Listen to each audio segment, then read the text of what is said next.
அன்பு நண்பர்கள் அனைவருக்கும் வணக்கம். இது ஐடியா வந்த கதை. நான் AaronPrabakar. பயம் ஆபத்துலேருந்து நம்மளை காப்பாற்றிக்கிறதுக்காக இயற்கை நம்மளுக்கு கொடுத்த ஒரு அற்புதமான உணர்வு. ஆனால் அதுவே அளவுக்கு மீறி போச்சுன்னா தென்னாலி படத்தில் கமல் மாதிரி ஆகிடும். அதுக்காகத்தான் கண்ணா வாழ்க்கையில் பயம் இருக்கலாம், ஆனால் பயமே வாழ்க்கை ஆகிடக்கூடாதுன்னு ஒருத்தவர் சொல்லியிருக்கார். அது யார் சொன்னார்னு உங்களுக்கே தெரியும். ஆமாம், நான் இதெல்லாம் எதுக்கு சொல்லிகிட்டு இருக்கேன்? பார்க்க போகிற டாபிக் அப்படி குவாரண்டைன், அதாவது தனிமைப்படுத்துதல். அது கண்டுபிடிக்கிறதுக்கு ஐடியா வந்த கதை. வாங்க வீடியோக்குள்ளே போய் பயத்தோடு என்ஜாய் பண்ணலாம்.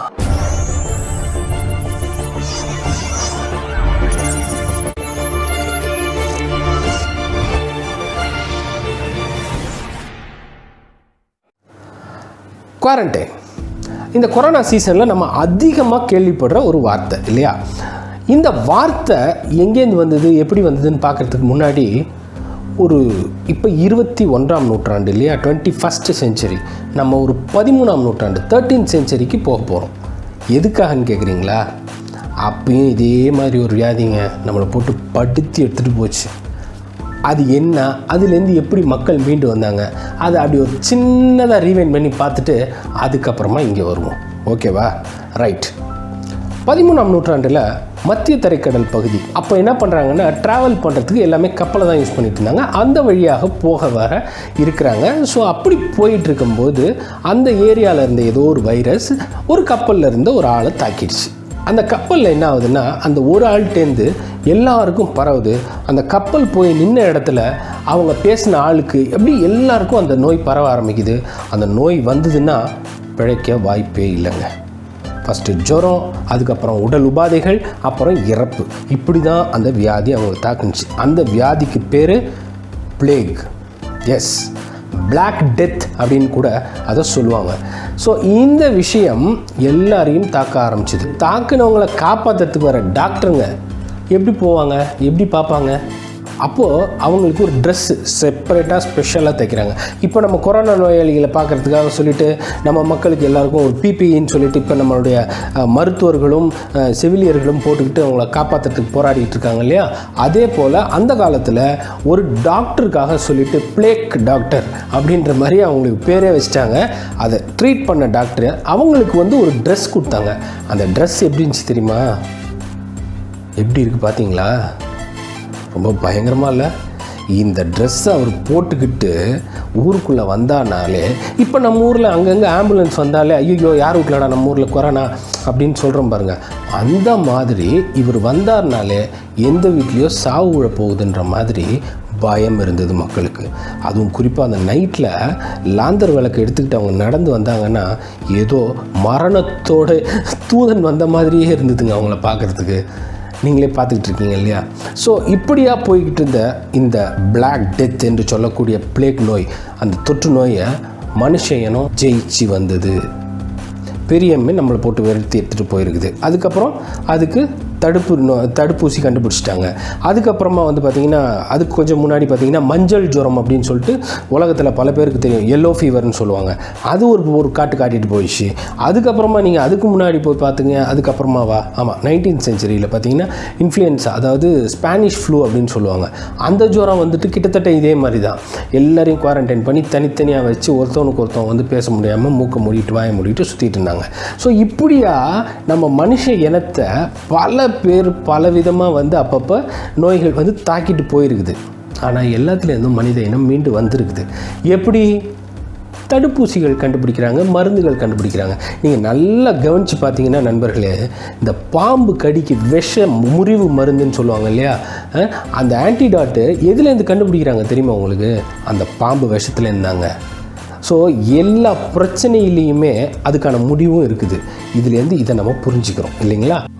இப்போது முக்கியமான மேட்டருக்குள்ளே போக போகிறோம். எஸ், குவாரண்டைன் கண்டுபிடிக்க ஐடியா வந்த கதை. குவாரண்டைன் முன்னாடி நான் சொன்ன மாதிரி இந்த கப்பல்கள் மூலமாக நோய்கள் பரவிட்டு இருக்கும்போது இத்தாலி நாட்டில் அங்கே இருந்த ராஜாக்கள்லாம் நம்ம நாட்டுக்குள்ளே இந்த மாதிரி வியாதி வந்துடக்கூடாதுன்னு சொல்லிட்டு ரொம்ப பயந்துட்டு இருக்கும்போது அவர்களுடைய மத குருமார்கள், அதாவது அந்த ராஜகுருன்னு நம்மளுடைய நாடுகளில் சொல்லுவாங்க இல்லையா, அந்த மாதிரி அவங்கள நாட்டில் இருந்த மத குருமார்கள் என்ன பண்ணுறாங்கன்னு சொன்னால் அந்த ராஜாக்கள்கிட்ட சொல்கிறாங்க, கப்பல்கள் மூலமாக தான் இது வருதுன்னு தெரியும் போது ஏன் கப்பலை உள்ளே விடுற, கடல்லையே வந்து ஒரு 5 மைலுக்கு அந்தாண்ட நிறுத்து, அதில் ஒரு 40 நாள் அவனோட வை, அங்கே வியாதி அவங்களுக்கு இல்லை அப்படின்னா நாட்டுக்குள்ளே விடு, இல்லைன்னா வெளியே துரத்திரு அப்படின்னு சொல்லிட்டு அவங்க ஒரு ஐடியா கொடுத்தாங்க. ஆஹா, இது நல்ல ஐடியாவாக இருக்கு அப்படின்னு சொல்லிட்டு ராஜாக்களும் அதை அப்ளை பண்ணாங்க. அந்த அப்ளை பண்ணது தான் வந்துட்டு உலகத்திலேயே ஃபஸ்ட்டு குவாரண்டைன். ஓகேவா? இப்போ இத்தாலி பாஷையில் குவாரண்டா அப்படின்னா 40ன்னு அர்த்தம். அந்த முதல் குவாரண்டைன் பண்ணி வச்சது 40 நாட்கள்ன்றதுனால இந்த பேர் வந்துடுச்சு. குவாரண்டைன்னா என்னன்னு தெரிஞ்சுக்கிட்டோம். இப்போ நம்ம வாழ்க்கையில் எதை குவாரண்டைன் பண்ணால் நம்ம நல்லா இருக்கலாம்னு தெரிஞ்சுக்கலாமா? நண்பர்களே, ஃபாரின்லலாம் வந்துட்டு கொலை குற்றவாளிகளை வந்துட்டு மரண தண்டனை நிறைவேற்றுறதுக்கு அவங்கள்ட்ட ஆப்ஷன்ஸ் கேட்பாங்க. அதே போல் ஒரு கொலை குற்றவாளிகிட்ட அவங்க கேட்குறாங்க. அவன் வந்து வித்தியாசமாக சொல்கிறான், உலகத்திலே கொடூரமான விஷம் உள்ள பாம்பை விட்டு என்னை கொத்த வைங்க, நான் செத்துடுறேன் அப்படின்னு சொல்கிறான். ஸோ அந்த தண்டனை நிறைவேற்றுறதுக்கான ஜட்ஜ்மெண்ட் டே வந்துடுச்சு. ஸோ அந்த நாள் வரும்போது அவன் கண்ணு முன்னாடி வந்து ஒரு பெரிய நாகப்பாம்பு, அந்த கொடூரமான விஷமுள்ள அந்த ஒரு பெரிய பாம்பை வந்து எடுத்துகிட்டு வராங்க. அவனை வந்து அந்த சேரில் வச்சு லாக் பண்ணிட்டாங்க. இப்போ அவன் பார்த்துக்கிட்டே இருக்கான், அந்த பாம்பு அப்படியே வருது. அவன் பயத்தோடு அப்படியே பார்க்குறான். அந்த பாம்பை எடுத்துகிட்டு வந்து வச்சுட்டாங்க. அவன் காலுக்கு பக்கத்தில் அந்த பாம்பை கொண்டாந்து வச்சுட்டாங்க. கண்ணை கட்டுங்க அவனுக்கு அப்படின்னு சொல்லிட்டார் ஜட்ஜு.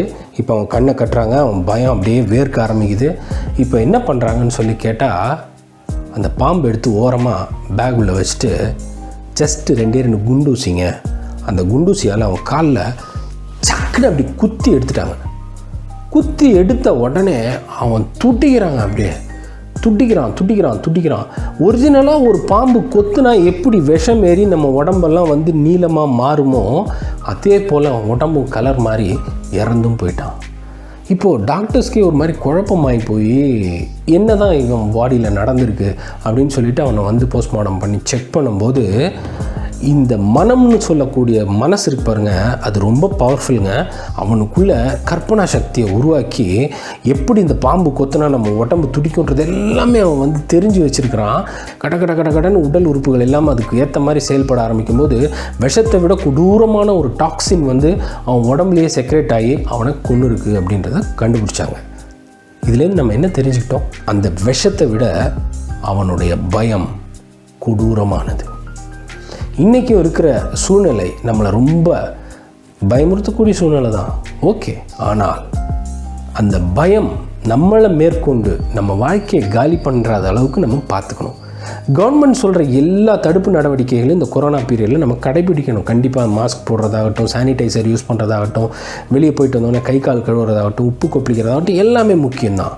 ஆனால் அதை விட ரொம்ப முக்கியம் என்ன தெரியுமா? நோயை பற்றிய பயத்தை நம்மளை விட்டு குவாரண்டைன் பண்ணி தனிமைப்படுத்தி வைங்க. அந்த பயத்தை நம்ம உடம்புக்குள்ளே விட்டு ரொம்ப அதுக்கு இடம் கொடுத்தோன்னு வச்சுக்கோங்களேன், அது ஓவராக நம்ம வாழ்க்கையை காலி பண்ணிட்டு போயிடும். நண்பர்களே, தயவு செஞ்சு சொல்கிறேன், இந்த பயத்தை குவாரண்டைன் பண்ணுங்கள், வாழ்க்கையை ஜெயிங்க. எத்தனையோ பிரச்சனைகளை மனித இனம் கடந்து வந்திருக்கு, ஜெயிச்சு வந்திருக்கு, தடுப்பூசிகளை கண்டுபிடிச்சி வந்திருக்குது. அதே போல் இந்த கொரோனாவுக்கும் கண்டிப்பாக விடிவு காலம் வரும், நம்ம எல்லாம் திரும்பவும் நல்லா இருப்போம், அதில் எந்த மாற்று கருத்துமே கிடையாது. ஆனால் அது வரைக்கும் நம்ம பயத்தை குவாரண்டைன் பண்ணி வச்சா தான் இருக்கவே முடியும். அதனால் தயவு செஞ்சு பயத்தை குவாரண்டைன் பண்ணிவிட்டு என்ஜாய் பண்ணுங்கள் லைஃப்பை, எல்லாம் மாறும். ஓகே, இதுவும் கடந்து போகும் நண்பர்களே. இன்னொரு அருமையான வீடியோவில் வெள்ளிக்கிழமை உங்களை சந்திக்கிறேன். அதுக்கு முன்னாடி நீங்கள் SSLC பண்ண மறந்துடாதீங்க. திரும்பவும் உங்களை சந்திக்கிற வரைக்கும் உங்களிடமிருந்து விடைபெறுவது AaronPrabakar.